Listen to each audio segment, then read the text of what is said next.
abord, on peut se dire que le cas libanais, c'est un cas d'étude très particulier, voire exceptionnel. Une société fragmentée, notamment en raison d'un régime confessionnel, et un pays traversé par de multiples crises et conflits.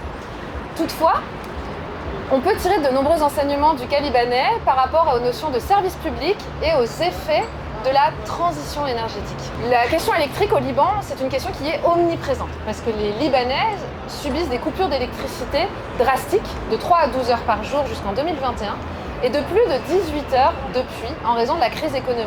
Ces coupures sont imposées par l'opérateur national et public, EDL, Électricité du Liban. Mais loin d'être passifs face à cette situation, les usagers mobilisent une grande diversité de dispositifs pour se prémunir de ces coupures, principalement depuis les années 90 des générateurs diesel, mais depuis une quinzaine d'années aussi se déploient des équipements à énergie renouvelable.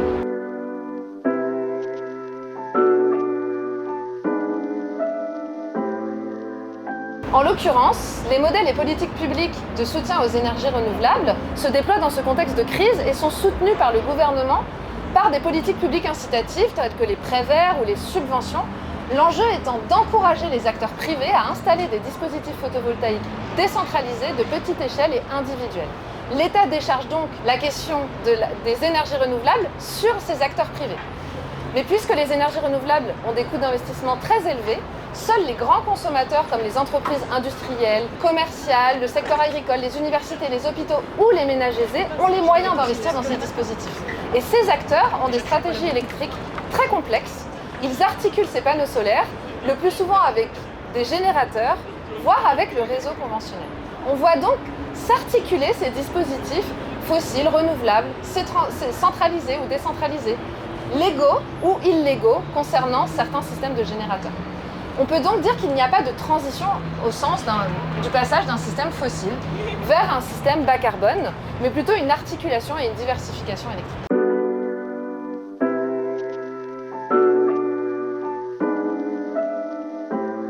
Par ailleurs, cette diversification électrique, qui se traduit actuellement par une décentralisation et une marchandisation de facto du service électrique, elle est très inégalitaire. Non seulement les moyens économiques déterminent l'accès ou non aux différents dispositifs, que ce soit des panneaux solaires ou des générateurs, mais par ailleurs, à ces inégalités économiques se cumulent des inégalités politiques, sociales, territoriales ou confessionnelles. Pour citer un exemple, le cas de la distribution de subventions pour l'installation de panneaux solaires ou de générateurs par des députés ou des partis politiques, voire la distribution directe d'électricité par certains acteurs politiques.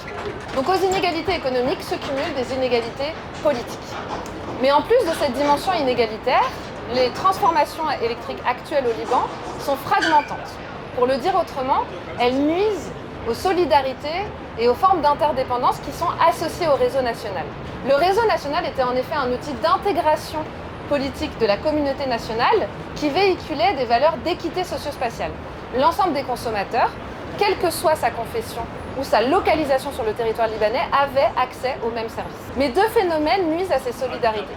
Tout d'abord, les grands consommateurs, qui ont les moyens de s'autonomiser d'EDL, qui est un réseau de plus en plus défaillant, sont pourtant essentiels au maintien du modèle technico-économique d'EDL, puisqu'ils payent le kilowattheure plus cher que les autres ménages.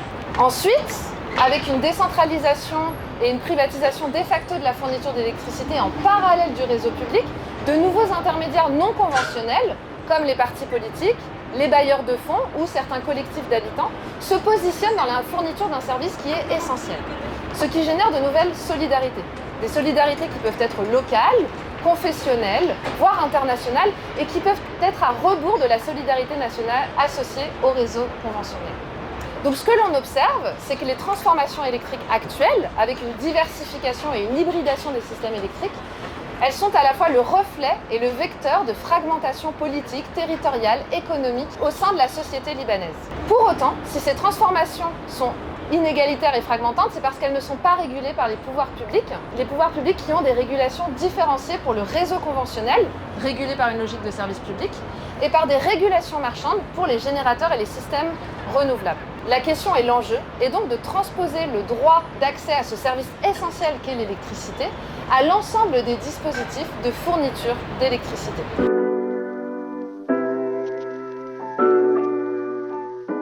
Si l'on peut considérer que le Liban est un cas d'étude exceptionnel en raison de ses fragmentations politiques et d'un état de crise structurelle chronique depuis plus de 30 ans, cette recherche sur le Liban met en lumière les tensions entre justice énergétique et transition énergétique et donne ainsi de nombreux enseignements applicables dans d'autres contextes. Cette recherche a en l'occurrence été menée au sein d'un collectif, l'équipe ANR Hybride Elec, où nous travaillions et mettions en perspective différents cas d'études des villes des Suds et cherchions à comprendre les effets de la transition énergétique dans des contextes de pénurie chronique. J'ai conduit ma thèse au Centre de recherche internationale de Sciences Po Paris, sous la direction d'Éric Verdeuil entre 2018 et 2023.